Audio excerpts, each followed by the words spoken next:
Assalamualaikum warahmatullahi wabarakatuh. Pada video kali ini, kami akan membahas materi tentang pengendalian internal dan resiko pengendalian.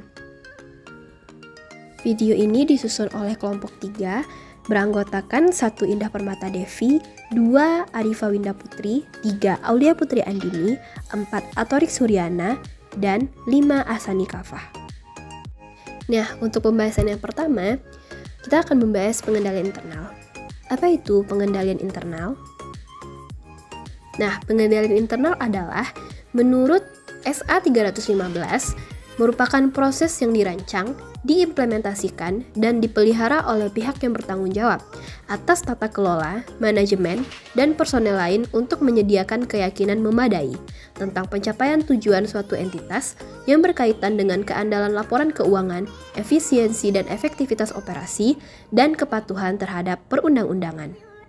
Selanjutnya, apa saja komponen dalam pengendalian internal? Komponen pengendalian internal terdiri atas 5. Yang pertama yaitu ada lingkungan pengendalian. Lingkungan pengendalian menentukan corak suatu organisasi untuk mempengaruhi kesadaran pengendalian orang-orangnya. Lingkungan pengendalian merupakan dasar untuk satu komponen pengendalian internal yang menyediakan disiplin dan struktur. Komponen yang kedua yaitu penilaian risiko.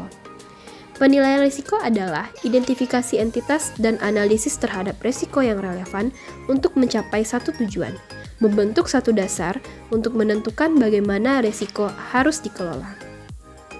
Komponen yang ketiga yaitu aktivitas pengendalian, merupakan kebijakan dan prosedur yang membantu menjamin bahwa arahan manajemen dilaksanakan. Komponen yang keempat yaitu informasi dan komunikasi.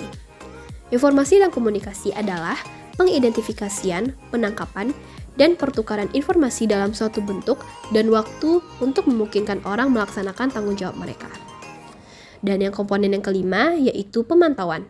Pemantauan ini adalah sekutu proses yang menentukan kualitas kinerja pengendalian internal sepanjang waktu. Nah, bagaimana sih hubungan antara pengendalian internal dengan ruang lingkup atau skop pemeriksaan? Hubungan antara pengendalian internal dengan ruang lingkup atau skop pemeriksaan. Jika pengendalian internal suatu usaha lemah, maka kemungkinan terjadinya kesalahan, ketidakakuratan, ataupun kecurangan dalam perusahaan sangat besar. Bagi seorang akuntan publik, hal tersebut menimbulkan resiko yang besar, dalam arti resiko untuk memberikan opini tidak sesuai dengan kenyataan. Jika auditor kurang hati-hati dalam melakukan pemeriksaan dan tidak cukup banyak mengumpulkan bukti-bukti yang mendukung pendapat yang diberikannya.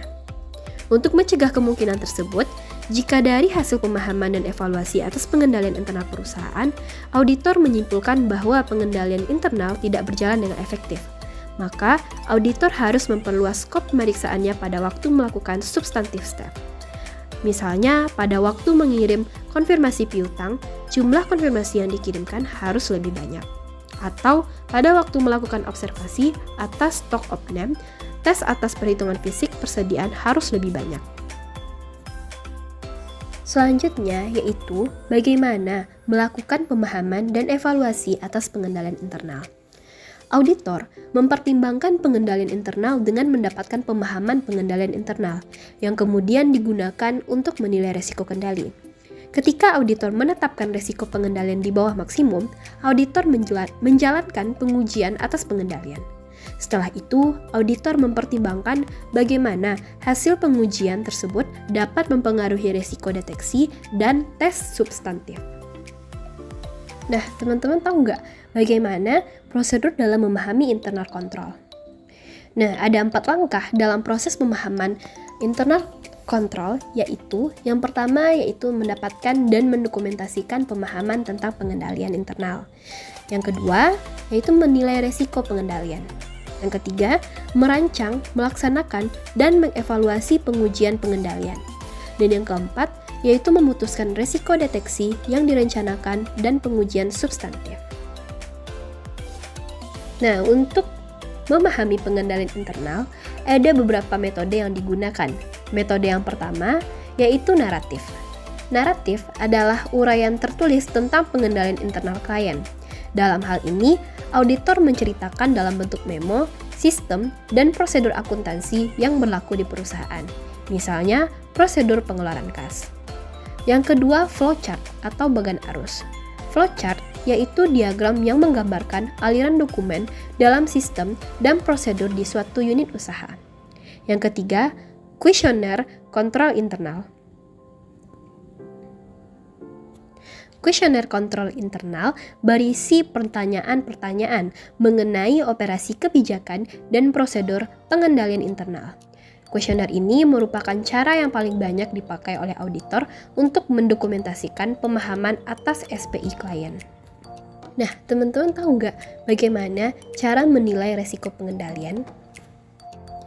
Menilai resiko pengendalian ini merupakan suatu proses mengevaluasi efektivitas pengendalian internal suatu entitas dalam mencegah atau mendeteksi salah saji material dalam laporan keuangan. Tujuan dari penilaian risiko pengendalian ini adalah untuk membantu auditor dalam membuat suatu pertimbangan mengenai risiko salah saji material dalam asersi laporan keuangan. Penilaian risiko pengendalian berkaitan dengan evaluasi terhadap efektivitas dari rancangan dan penilaian atas risiko pengendalian atau pengoperasian pengendalian. Selanjutnya, yaitu pengujian pengendalian. Pengujian pengendalian dapat dilaksanakan dengan memberikan pertanyaan terhadap personel, mengamati personel klien dalam melaksanakan pengendalian dan bukti pendokumentasian inspeksi. Hasil dari setiap pengujian akan menyediakan bukti dari efektivitas rancangan dan operasi pengendalian yang diperlukan. Auditor dapat melaksanakan pengujian pengendalian dan pengujian substantif dengan memakai konsep sampling audit. Sampling audit sebagai penerapan prosedur audit terhadap unsur-unsur suatu saldo akun atau kelompok transaksi kurang dari 100% dengan tujuan menilai beberapa karakteristik saldo akun. Pengujian pengendalian menggunakan atribut sampling mensyaratkan beberapa prosedur yang harus dilakukan, yaitu yang pertama, menentukan tujuan audit.